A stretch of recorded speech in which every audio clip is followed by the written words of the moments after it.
Hello, good morning and welcome to Mid-Morning Music with me, Phil Beale. This is the weekly music podcast that we put out on the Liverpool Online Music YouTube channel. And today we have local singer-songwriter Sam Millne. So come on, Chase, give it up for Sam. Come on. Hey! Welcome, Sam. Good to be here. Good to see you, mate. And not your first time here, I believe. No, I came a couple of years ago when I was just starting out with like the whole music thing, so it's interesting to come back and maybe compare. Yeah. What are your impressions from what you've seen? I mean, has it changed much? Yeah, it's changed a lot. Like all the soundproofing's done properly and stuff now.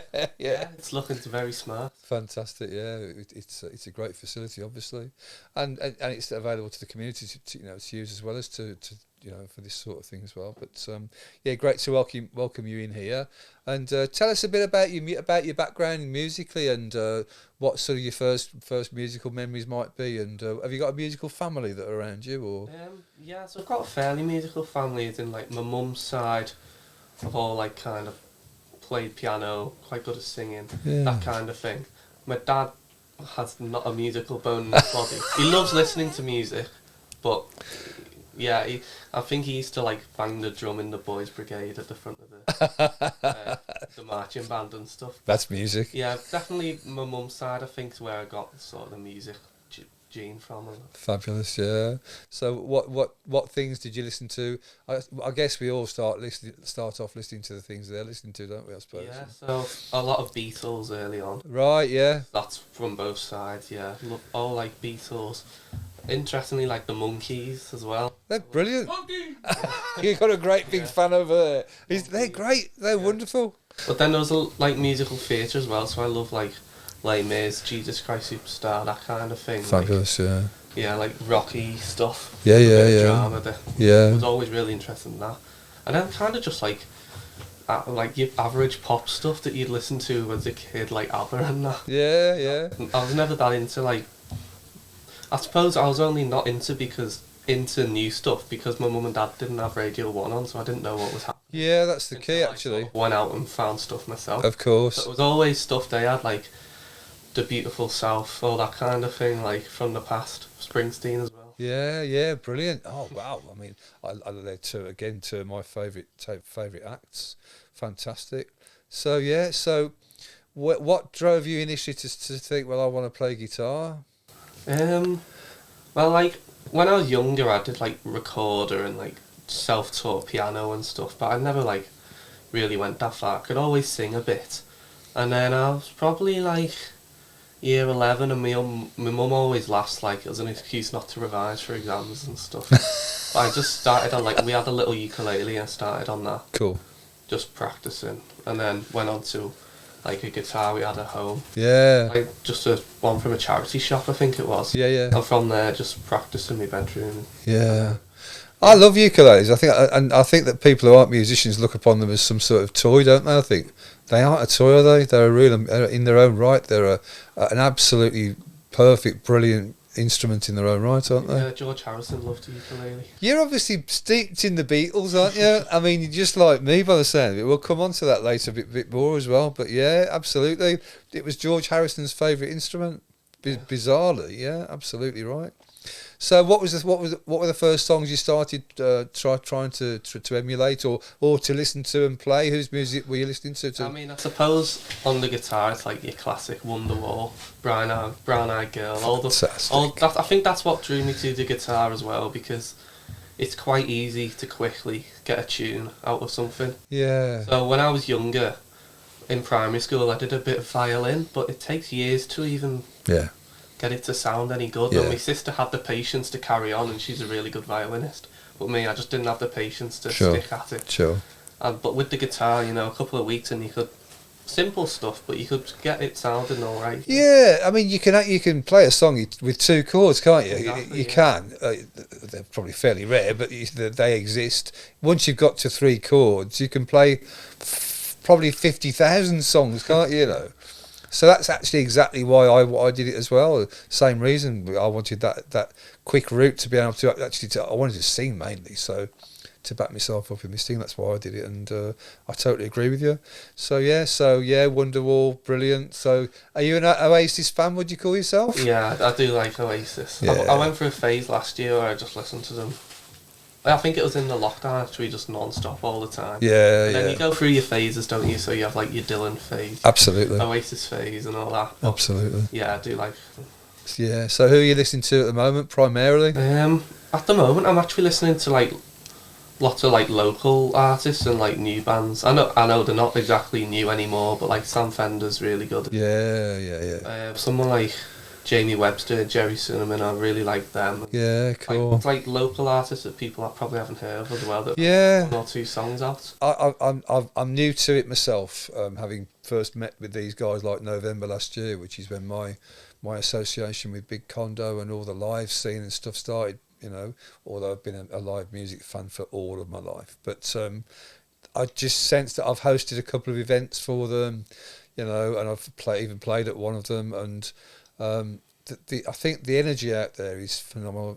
After lockdown, I really believe that the energy is out there now. It's really flowing out there, and new acts are bursting out and desperate to get out of there. I've been locked down for 2. Does that resonate with you, do you think? Yeah, I mean, we've sort of come on a bit since like the first lockdown now, but I felt after that people had so much time to like sit inside and write new stuff. Absolutely. People came out like dead energised after. That's right. And so, to be honest, I probably would have been doing it anyway without the lockdown, because I'd only just started guitar just before, really. So it's that recently then, yeah? Yeah. Wow. But like going out to the open mics and stuff, you go around and you realise how much good stuff there is out there. Yeah, absolutely. You don't need to go to like America for music on your doorstep. You don't need to go to necessarily on Spotify. It's nice to see big artists sometimes, but you don't need to go to the arena, do you, to see fantastic artists playing brilliant music. Yeah. Absolutely right. It's a wonderful creative hub, isn't it, Liverpool? And has been for very many years, I'm sure. Obviously it has. So you obviously first started out learning other people's songs like we all do with your 3 or 4 chords, and then at what point did you start actually writing your own? It was quite early.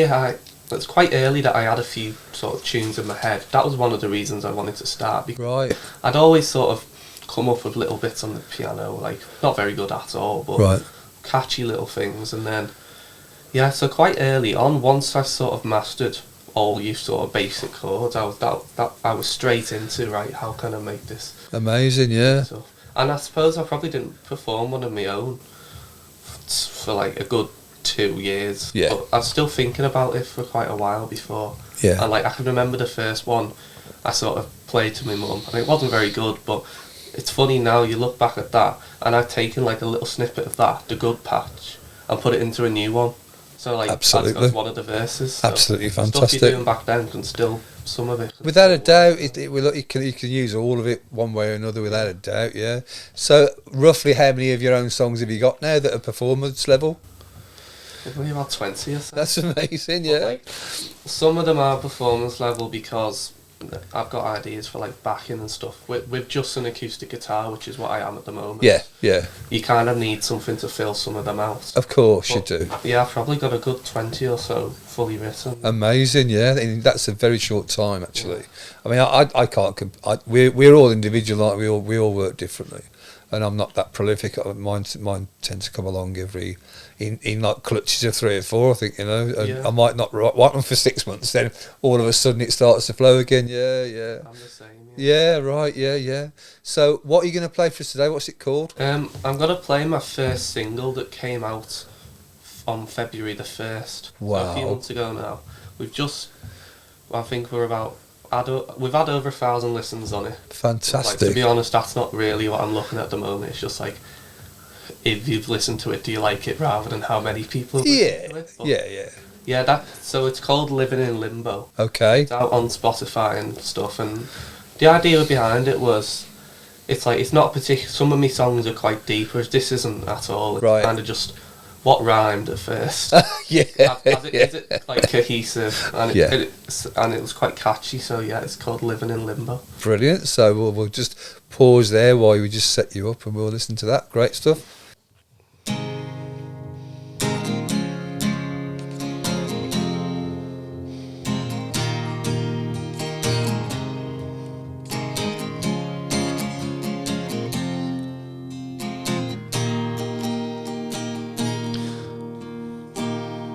She's been talking it over and working it out. So don't stop believing that she's gonna come round. Been speaking of feelings, talking of lies, living in limbo all her life. Looking lonely on that street, you were singing songs to messy beats. Seagulls flew around your head, leaving everyone unread. Listening to John and Paul as every message back went low. Cryptic ways they crush my soul. Whoa, whoa, you're coming around. You talk to people in the middle of a crowd, but when it comes to the boys from the town, it's like you don't know what they're all on. She's been talking it over, working it out. So don't stop believing she's gonna come round. Speaking of feelings, talking of lies, living in limbo all her life. When it's time to make your mind, nothing's clear, the world is blind. Nothing ever seems to rhyme. Priorities aren't so in line. Off my radar, off my screen. We're just messing around with me. I hid it from your friend Marie. Just don't know who to believe. So whoa, whoa, you're coming around. You talk to people in the middle of a crowd, but when it comes to the boys from the town, it's like you don't know what they're all on. She's been talking it over, working it out. So don't stop believing that she's gonna come round. Been speaking of feelings, talking of lies, living in limbo all her life. She's been living in limbo, living in limbo, living in limbo, living in limbo all her life. Whoa, well done, mate, well done.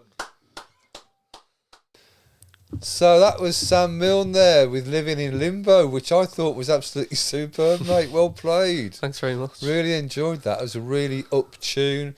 I even picked out John and Paul in there somewhere, eh? Yeah. Well, I usually leave this question to the last question of whatever, you know, the chats with whoever comes in here. But I always do ask about the Beatles because I'm an outsider. I'm a massive Beatles fan from when I was a child. My story is that I went to see A Hard Day's Not at the Pictures when I was 5 years old, and it was like, whoa, you know, it's like one of those moments where you stamp for life, you know. So but I've always been intrigued about their impact locally, you know. As an outsider, I've got that perspective, like they walked on water, but not everybody in Liverpool feels that way necessarily, you know, because it's a much more localised experience for them. What's your experience being of the Beatles and their impact on you and your life, really? Well, I actually grew up in Cockermouth in the Lake District. Oh, just right, on the so edge. yeah. But like my mum and dad are from here and my family's from down here. And Yeah. obviously not living here, it's probably slightly different, but I think there's enough people that know the music's brilliant anyway, that it's not just about being from here, is it? But No, it's yeah, right. from my perspective, I think people just don't want to be, I don't know what the word is, like put into a bracket of everyone has to think they're amazing. No, that's I think right. people like to branch out a bit, but so that sometimes creates a perspective. Sometimes they're a bit like, oh, the Beatles again. But Yeah. really, everyone does, I think. I think that's right, isn't it? Yeah. I think deep down, everybody in Liverpool loves what they've done for the city. I Exactly, think, anyway, yeah. don't they? Even if they don't like the music particularly, and that's obviously subjective, isn't it? Not everybody. There's no rule that you have to, but I think they've done an awful lot for the city. Yeah, and there's so much different music that they've done as well. Like, obviously, some people won't like it, but I'm not sure you can really say I don't like the Beatles because there's so many different genres they've done. Yes. You can't really pigeonhole them into one. Yes, that's right. Genre. It was their journey from 62 to 69, 70 when they split up is, I mean, phenomenal.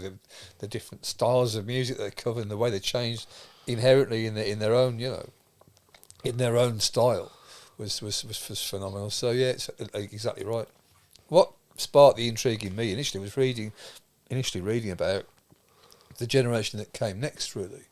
That people like Teardrop Explodes, people like Echo and the Bunnymen, those sort of bands from probably the early 80s, when they started to emerge, into the limelight, and they were trying to get gigs in Liverpool, and people listening to them, and, their constant rebuff was, well, you're not the Beatles, are you? So they hated the Beatles. They absolutely hated them, with a passion. But that's generational, isn't it?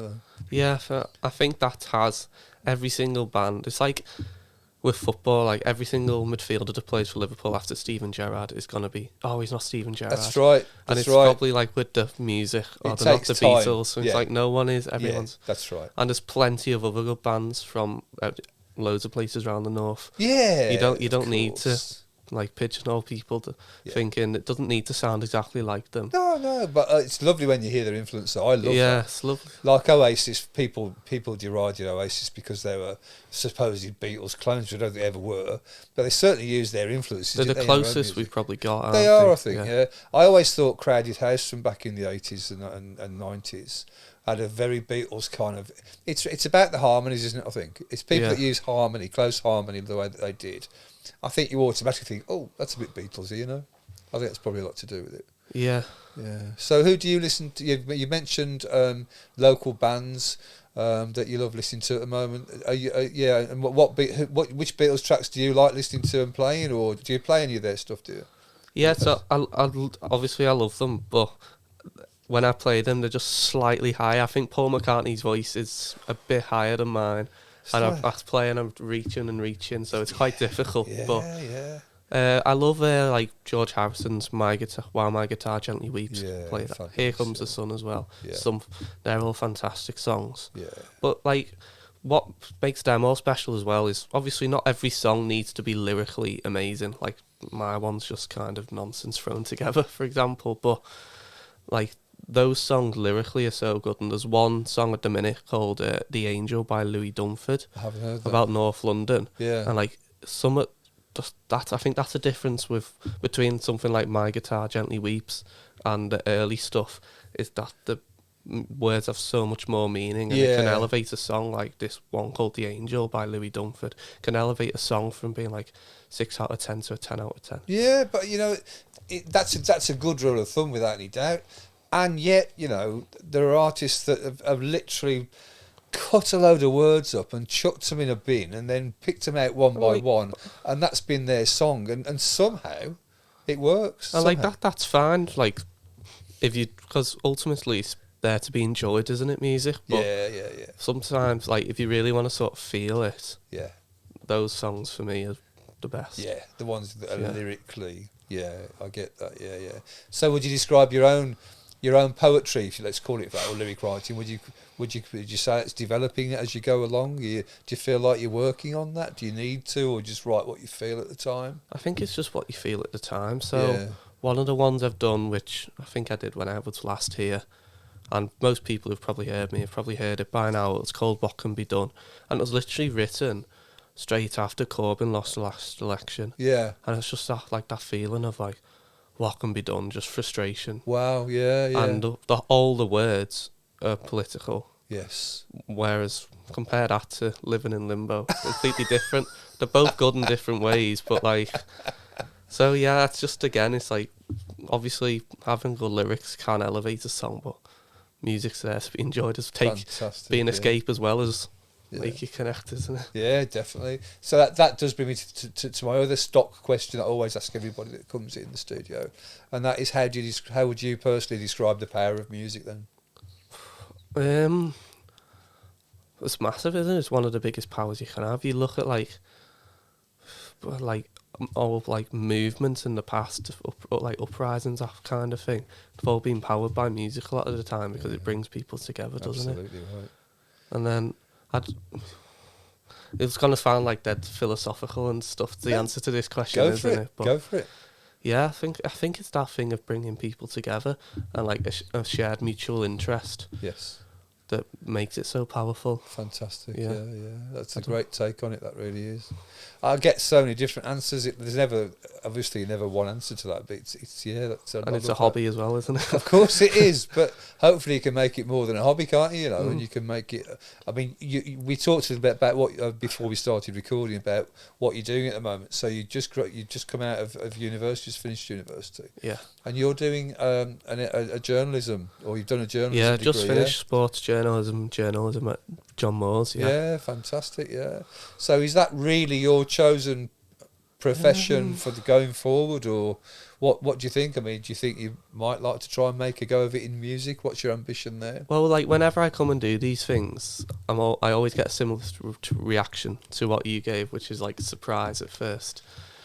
And what I mean about the journalism thing, right? Because most people do music or always wanted to do it. I suppose I always have, but my big thing was always sport. Yeah. So I never focused on the music at all. Yeah. And then I suppose once you've spent less time playing sport, you have more time to do guitar, and that was what happened in the lockdown. Yes, of course. You balance it a bit more.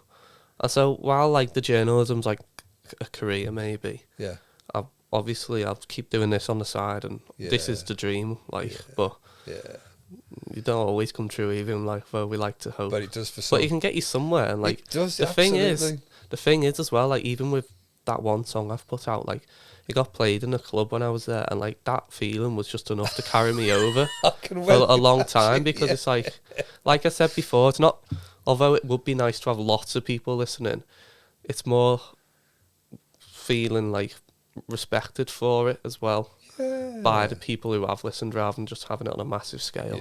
And I wouldn't turn that down. But that's fabulous. That's wonderful. But you know, it's all about momentum at the end of the day. And you talk about, it's not about the number, but it's about the number of people that they tell, and then they tell, and you know. And have you backed that up with a new one coming through? Have you got another release lined up? Have you? I'm hoping to get recording in the summer with the producer. Yeah. And so that's going to be a lot more like the Living in Limbo was just like 4-5 chords. Yeah. Quite simple. I didn't really know what I was doing. So I just kept it simple. The producer was fantastic, Jay. Yeah. And the next one I'm hoping to have like violin, maybe saxophone. Like, lovely, yeah. A bit more to it, a bit more musically sound. Like. Fabulous, yeah.